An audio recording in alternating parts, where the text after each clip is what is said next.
Hi guys, welcome to trial Yatra. मैं हूं आपका होस्ट राकेश और मैं हूं इस वक्त मुंबई इंटरनेशनल एयरपोर्ट पे। मैं एक्चुअली जा रहा हूं बिहार और मैं भी बिहार का टूर करने वाला हूं। एक्चुअली है तो ये trip personal, but I hope कि मैं आपके लिए कुछ ना कुछ बिहार के बारे में ज़रूर बताऊं। कुछ इतना मैंने सर्च किया बिहार के बारे में, बिहार टूरिज़म के बारे में। बहुत ही लिमिटेड वीडियोज़ हैं बिहार के टूरिज़म के बारे में, तो मैं कोशिश करूँगा आपको बिहार का वो साइड दिखाऊँ जो आप नहीं जानते हैं। तो कुछ बेसिक इन्फॉर्मेशन है एयरपोर्ट की। मुंबई इंटरनेशनल एयरपोर्ट जो है वो इतना बड़ा है, इतने सारे गेट्स यहाँ पर, इतने सारे काउंटर्स हैं कि आप थोड़ा कंफ्यूज हो जाते हो कि आपको कहाँ से बोर्डिंग पास लेनी है और कैसे लेनी है। बेसिकली आप देखोगे कम से कम 15 से 20 आपके जो काउंटर्स है जहाँ से आप बोर्डिंग पास कलेक्ट कर सकते हैं, लाइन वाइज है। और हर एक के यहाँ पे ना आपको इस तरह से ना वो जो भी डिपार्चर का फ़्लाइट होती है उसकी इन्फॉर्मेशन दी होती है। देख सकते हैं कि ये दरभंगा जाने वाला यहाँ की फ़्लाइट है। तो इस तरह से ना अब देखो, एक और इम्पॉर्टेंट चीज़ है ना कि देखो हर एक जो फ़्लाइट होती है वो स्पाइस जेट है, इंडिगो है, उसका अलग अलग काउंटर है। तो आपके पास सपोज़ टिकट है स्पाइस जेट का और आप इंडिगो के काउंटर पर पहुँच गए तो वहाँ से आपको बोर्डिंग पास नहीं मिलने वाली है। इस तरह से देखो आप, ये इंडिगो का काउंटर है और ये साइड है स्पाइस जेट का काउंटर, और वहाँ पे लिखा होता है कि डोमेस्टिक वाली कौन सी काउंटर है और इंटरनेशनल वाली कौन सी है। और साथ में जैसा मैंने आपको दिखाया है कि ये बोर्ड है जिससे आप आइडेंटिफाई कर सकते हैं कि आपकी फ़्लाइट कौन सी है और आप अकॉर्डिंगली उसके हिसाब से आप फ्लाई कर सकते हैं। तो ये कुछ इन्फॉर्मेशन ना काफ़ी बेसिक होती है, बट उसे जानना बहुत ज़रूरी है। देखिए मेरे पास ना ये बोर्डिंग पास है, ये मैंने वेब चेकिंग कराया हुआ है। और अब देखो यहाँ पर ये जो T2 लिखा हुआ है ना, यहाँ पर T2, इसका मतलब होता है कि ये आपकी जो फ़्लाइट है वो इंटरनेशनल एयरपोर्ट से। यदि T1 है तो आप डोमेस्टिक एयरपोर्ट से आपको फ्लाई करनी है। नॉर्मली क्या होता है ना कि लोगों को पता नहीं होता है कि आपका जो फ़्लाइट है, क्योंकि मुंबई में 2 एयरपोर्ट है और आप थोड़ा कंफ्यूज हो जाते हैं कि आपकी फ़्लाइट कहाँ से है, डोमेस्टिक से आपकी फ़्लाई है या इंटरनेशनल एयरपोर्ट से है। हालांकि आप डोमेस्टिक में फ्लाई करते हो तो बहुत सारे जो फ़्लाइट्स है आपके वो इंटरनेशनल एयरपोर्ट से ही जाते हैं। तो आप अपने बोर्डिंग पास में आप चेक करें, जब आप वेब चेक इन करते हो तो आपको ये फ़ायदा है कि आप अपना सीट सेलेक्ट कर सकते हो वेब चेक इन के थ्रू आपके पसंद का। और आपको यदि विंडो सीट चाहिए तो उसके ऊपर एक्स्ट्रा भी देना पड़ता है, 200-300 डिपेंड करता है कौन सी फ़्लाइट है आपकी। एंड अकॉर्डिंगली आपको एक बोर्डिंग पास मिलता है जिस पे आपको लिखा होता है कि आपका जो टिकट है, फ़्लाइट है, वो कहाँ से है। तो यदि T2 लिखा है तो इसका मतलब ये है कि आप इंटरनेशनल फ़्लाइट पे आपको आना है, और यदि T1 लिखा है तो आपको डोमेस्टिक फ़्लाइट से फ्लाई करनी है। देखो अगर आप चेक इन करते हो ना तो वहाँ पे 15 kg का जो है वो बैग अलाउड है चेक इन करते टाइम पे, एंड 7 kg का जो एक हैंड बैग है वो आप लेके आ सकते हो फ़्लाइट में। ठीक है, आप ये ध्यान देना, जो आप चेक इन बैग रहता है उसमें आप ये बात का जोर देना, जो भी गैजेट बैटरी ऑपरेटेड है या फिर लाइटर है या फिर इनफ्लेमेबल कोई भी चीज़ है, ज्वलनशील पदार्थ, वो आप अपने चेक इन बैग्स में डालें। जैसे कि कैमरा हो गया, लैपटॉप हो गया, मोबाइल फ़ोन्स हो गए, ये आप जो चेक इन बैग होता है जो अंदर जाता है कार्गो में, वो आप उसके अंदर मत डालें। जो भी गैजेट्स बैटरी ऑपरेटेड होते हैं, कैमरा हो गया या बाकी कोई भी गैजेट जो बैटरी ऑपरेटेड है, वो आप वहाँ पे नहीं डाल सकते, अदरवाइज़ वो वहाँ पे लोड नहीं करेंगे। आप वहाँ पर दे भी दोगे काउंटर पे तो भी आगे जाके वो लोड नहीं करेंगे।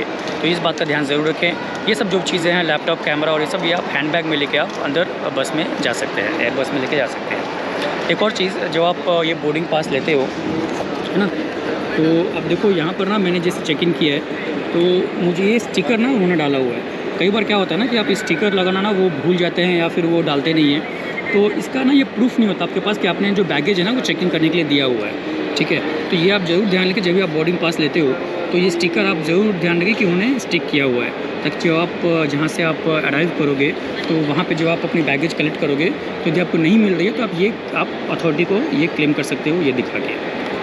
ठीक है, तो अभी डिपार्चर का टाइम हो गया है। अभी मैं जा रहा हूँ अंदर, और डोमेस्टिक का अलग लाइन है अंदर जाने के लिए एंड इंटरनेशनल फ़्लाइट्स के लिए अलग है। तो मैं डोमेस्टिक के थ्रू आगे से जाने वाला हूँ और सीधा बिहार में ज्वाइन करते हैं आपको, और इंटरेस्टिंग होगी ये जर्नी, तो देखते हैं। एक और चीज़ है कि आप मुंबई इंटरनेशनल एयरपोर्ट आप कैसे आ सकते हो। आप ट्रेन से अंधेरी स्टेशन उतरिए, वहाँ से आप ऑटो लेके, आपको कुछ 80 रुपीज़ लगेगा, आप सीधा इंटरनेशनल एयरपोर्ट आ सकते हो। यदि आप अंधेरी स्टेशन आते हो, वहाँ से आप एयरपोर्ट रोड का मेट्रो भी है, वहाँ उतर जाएँ आप, और वहाँ से आपको करीब 25 से 30 रुपये में आपको डायरेक्टली एयरपोर्ट पहुँचा दिया जाएगा। यदि आपके पास ट्रेन की सुविधा नहीं है तो डायरेक्ट टैक्सी लेके आ सकते हैं और वो आपको यहाँ पर पहुँचा देंगे।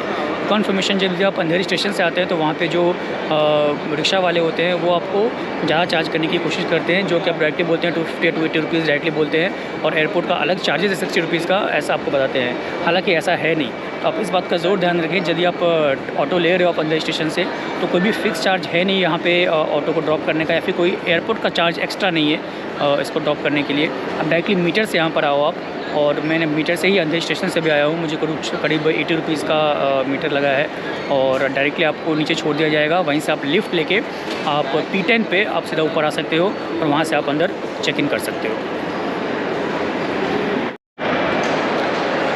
यदि आप मुंबई एयरपोर्ट पे आ रहे हैं कहीं से, ठीक है, डोमेस्टिक इंटरनेशनल फ़्लाई करके, और आपको उबर और ओला बुक करना है यहाँ से अपने घर पे जाने के लिए, तो आप मोबाइल से ओला और उबर बुक कर सकते हैं। और ओला और उबर का जो काउंटर है वो है P4 पे। तो आप यदि P10 पे उतरते हैं तो यहाँ से आप लिफ्ट लें और नीचे P4 पर आएँ, और वहाँ पर आपको आपका जो ओला उबर जो भी आपने बुक किया हो, जो भी टैक्सी आपने बुक की होगी, वहाँ से आप उसको पिकअप कर सकते हैं और वहाँ से आप अपने घर पर जा सकते हैं।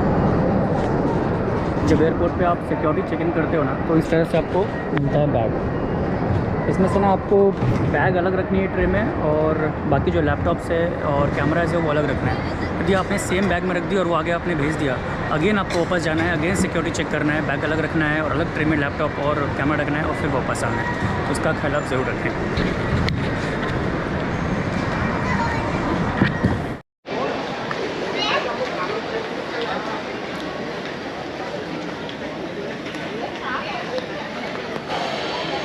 ये एयरपोर्ट की लाइटिंग देख के आपको लगेगा ही नहीं कि आप इंडिया में हो, इतना ब्यूटीफुल तरीके से इसको बनाया गया है।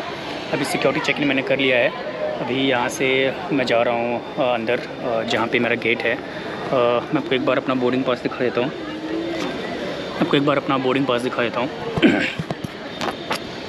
देखो यहाँ पे ना बोर्डिंग पास में ना यहाँ पे ना गेट नंबर दिया होता है। ये देखो मेरा गेट नंबर है 45C2, तो मुझे यहाँ से भी जाना है 45 नंबर के गेट पे। तो आप इमेजिन करो कि कितने सारे गेट्स हैं यहाँ पे। अभी मैं यहाँ से जा रहा हूँ 45 नंबर गेट पे, और वहाँ से फ़्लाइट लूँगा। थोड़ा देर और वेट करना है, शायद 1 घंटा भी और है मेरे फ़्लाइट में, तो वहाँ पे जाके वेट करेंगे। तो एक बात तो तय है, यदि आप इंटरनेशनल एयरपोर्ट पे आते हो तो आपको चलना बहुत है, क्योंकि राइट फ्रॉम आप जैसे ही P10 पे आते हो, वहाँ से आप जैसे ही आप बैग चेक इन करते हो, वहाँ पे टॉयलेट के लिए एकदम दूसरे कोने में टॉयलेट है, और आपको वहाँ से चेक इन करना है। डोमेस्टिक चेक इन करोगे, उसके बाद फिर आप आओगे सिक्योरिटी चेक इन करने के लिए, उसके बाद अगेन आपको यहाँ से जो भी आपका गेट है वहाँ जाने के लिए आपको काफ़ी टाइम लगने होता है। तो इसका ध्यान आप ज़रूर रखें।